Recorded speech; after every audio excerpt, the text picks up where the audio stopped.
Gas cylinder ಸ್ಫೋಟಗೊಂಡು ಇಬ್ಬರು ಗಂಭೀರವಾಗಿ ಗಾಯಗೊಂಡ ಘಟನೆ ಕಾರ್ಕಳದ ಆನೆಕೆರೆ ಸಮೀಪದ ಕೃಷ್ಣಾ ಅಪಾರ್ಟ್ಮೆಂಟ್ನಲ್ಲಿ ಶನಿವಾರ ತಡರಾತ್ರಿ ಸಂಭವಿಸಿದೆ.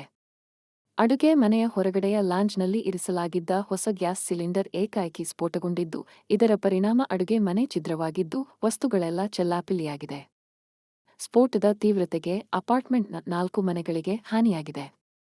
ಗಾಯಗೊಂಡ ಇಬ್ಬರನ್ನು ಕಾರ್ಕಳದ ಖಾಸಗಿ ಆಸ್ಪತ್ರೆಗೆ ದಾಖಲಿಸಲಾಗಿದೆ. स्लैब से उतरना है भाईजान, वो स्लैब से उतरने का सर। तुम्हारा चाबी मिल गया?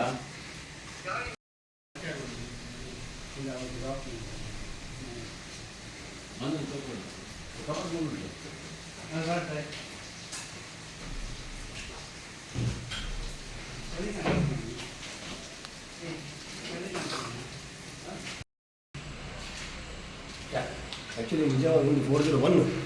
Is right ಇಲ್ಲ Number 401.